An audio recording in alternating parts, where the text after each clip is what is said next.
La ville Cotonou non plus n'est pas insubmersible. On a fait le constat ce matin dans les ruelles et as de la ville, notamment à Ménotin, au stade de l'Amitié à Bégamé. Dans la journée de ce mardi, l'eau était devenue maître de la route. Conséquence de cette longue matinée de pluie, vous allez le voir.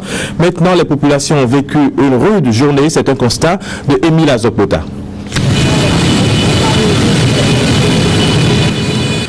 Nous sommes ici devant l'école primaire publique de Ménotin Nord. De l'eau partout. La pluie qui s'est abattue sur la ville de Cotonou ce mardi a visiblement laissé des traces. L'inondation de cette année est due au non-curage des caniveaux. Ça me fait pitié, mais bon, comme le pays est ce qu'il est, c'est les conséquences. La pluie vient de commencer. Donc, si après une première pluie, on est si inondé, vraiment, il faudrait qu'ils prennent les dispositions nécessaires afin de satisfaire la population. Dans les ruelles et axes principaux de la ville, chacun tentait de s'effrayer un chemin au milieu des eaux. Conducteurs à 4 roues, motocyclistes et piétons étaient face à l'inespéré. J'ai constaté, même étant dans une voiture 4x4, j'ai constaté que la rue n'est pas accessible. Parce que ça a été toujours comme ça. Allez un peu vers Akpakpa, vous allez constater les dégâts. Vous voyez, c'est dommage. C'est dommage que nous soyons dans un pays comme le Bénin et que chaque fois qu'il pleut, les autorités ne prennent pas leurs précautions. De Ménotin au stade de l'Amitié, en passant par Bégamé, le constat reste le même. Difficile aux usagers d'accéder à leur lieu de travail.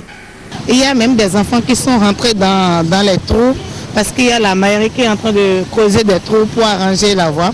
Mais quand il y a eu la pluie ce matin, les enfants sont rentrés dans les trous. Et l'eau rentre même dans les boutiques. Comme vous pouvez constater, c'est maintenant que ça a diminué. C'est qu'ils ont commencé depuis plus de 3 semaines dans ce quartier. C'est resté comme ça. Ce n'est pas du tout bien parce que c'est comme ça depuis des années. Des années, les autorités passent par ici. Chaque fois, ils passent sur cette voie. Tout le monde, on les voit, mais eux autres, ils n'ont qu'à dire quelque chose concernant la voie. En fait, c'est que le résultat d'une mauvaise gestion urbaine. En réalité, le vrai souci sont les caniveaux. Si vous faites attention, vous allez constater que les caniveaux, même ceux quoi nous sommes actuellement, sont pleins à ras le bord. Il y a plein de déchets, les canalisations sont bouchées, donc l'eau ne circule pas bien.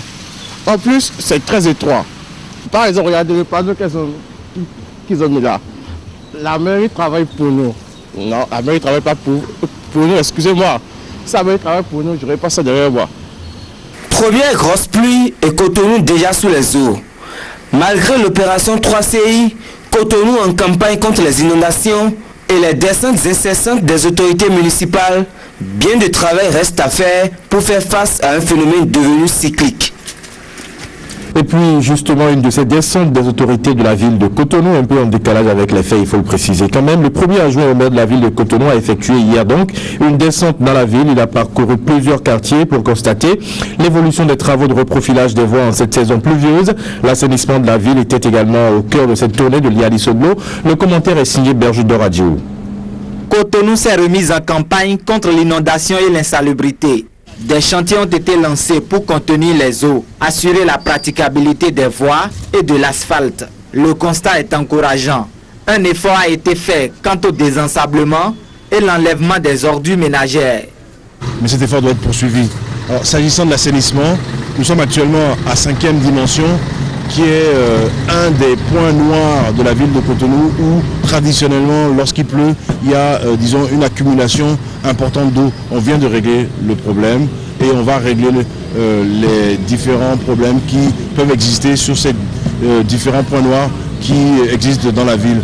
La prochaine étape, c'est Akpakpa de demain.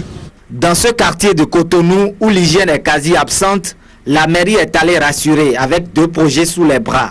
L'un porte sur la réhabilitation d'un marché récemment consumé par les flammes et l'autre sur l'édification d'infrastructures communautaires. Nous sommes venus dans le marché de Yenagnon qui a connu disons un incendie. On procède à la réhabilitation du dit marché. Nous sommes là pour régler les problèmes d'insalubrité, pour régler les problèmes liés aux infrastructures communautaires et, disons, à tout ce qui permet, disons, d'assainir le cadre de vie. Derrière l'église de Saint-Michel de Cotonou,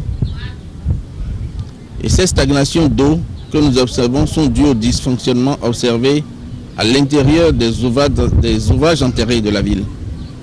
En ce qui concerne les inondations, aucun quartier de Cotonou n'est encore sorti d'affaire. Et le tour de ville du premier adjoint au maire est une évaluation du travail qui reste à abattre dans ce sens.